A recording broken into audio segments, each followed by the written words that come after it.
Hello folks, I thought I would just take a few minutes to talk through the different kinds of substrates that you have available as part of a planted aquarium.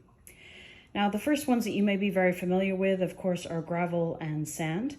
And then there are more specialized substrates like EcoComplete from Carib Sea. And then of course there's things like fluval stratum and the ADA Amazonia options as well. Now, what I thought would be good to talk through is just a little bit about why you should use what and what kind of tank you should be expecting as part of this. Now, gravel is a great option, right? It's the beginning option for everything else. I do recommend to use gravel inside of your planted tanks and not really fine sand that can compact and be difficult for the root structure to come through. So if you don't have budget for anything else, then gravel's the choice for you. So it's a good one. Plants will grow great in it. You can add additional root tabs for fertilization, and you can also, of course, add nutrients into the water directly. And so don't feel bad if you're just using gravel, especially if it's just your first few planted tanks. Now, folks may be familiar also with Carib Sea's EcoComplete.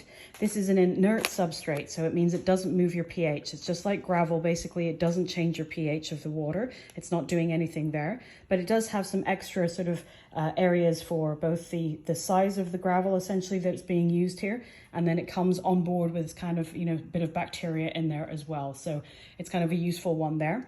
The great thing about this is that it doesn't require rinsing. It generally helps your aquarium to cycle faster. So if you're an impatient person, which you might be when you first are setting up your planted tank, this could be a great option. Now, I know a lot of people have often wondered about, does this stuff hurt the barbels of Coreodora catfish? I've kept Coreodora catfish before with EcoComplete. I've never had any issues with it. So just wanted to mention that in case that's a deciding factor for you. So these two are great substrates to use inside of your planted tank, especially when you're getting started. And as I said, try not to use sand unless you just want it as a decorative layer, because it does compact. It's very hard for the roots to break through. So actually you want oxygen flowing around the roots, which is why gravel and this kind of substrate is a really good option. Okay, so the next step up, essentially, if you think through what you can do, is to use these things that are aquasoils. So in this case, I've got Amazonia version 2 and then fluval stratum. And these are both pretty widely available. Now you might see fluval stratum quite often. These two substrates are not inert, so it means that they're going to move your pH.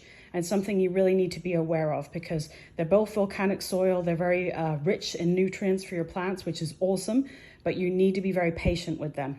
So for example, in this case, you can see very clearly on the bag here that it shows, your pH is going to move down. So in my case, I actually have very soft water coming out of the tap here, and the pH is already low. So there's very little buffering capability, essentially, GH and KH in my water. And then I add this, which means that my pH goes really low down. It goes into 6 and below with stratum. And that might be desirable for some plants, but not for all plants. And it also depends on the livestock that you're going to be keeping. Same thing is true with Amazonia version 2. Amazonia version 2 is a little bit more for beginners, so that's great, but it does come with a bunch of capsules inside of it as well. And so that's the other thing you should be aware of, is like if you want to add the additional capsules, basically they have more ammonia in there. And so again, you need to know what you're doing before you use these in your planted tanks.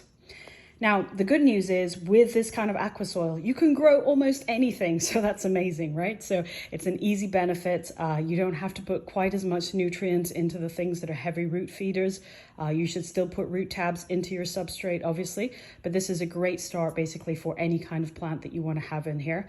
And it's a necessity if you have something that's more like a Caridina shrimp as well that you want to keep. Now, an option is to use a combination of both of these things, because one of these, these bags are pretty expensive, right? So you think about it, especially if you're in a larger aquarium, you have to have multiple bags of this stuff, and it can get to be pretty expensive. So you can do layering, essentially, either using some of the gravel that we've got here and then put the aquasoil on the top. So that's a great option. Or ADA also makes something called Power Sand Advance, which is another option basically for putting underneath the aquasoil. And so that's a great way to basically, again, get more of that oxygenation to the roots. Now, I've done this both ways in planted tanks. I have used all stratum. I've used all ADA Amazonia. I used Amazonia Light at that time. Version 2 is the newer thing that came out.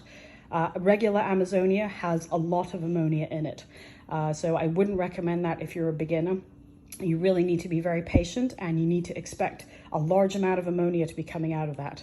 The good news is your plants really love that, right? Your ammonia really starts off the cycle.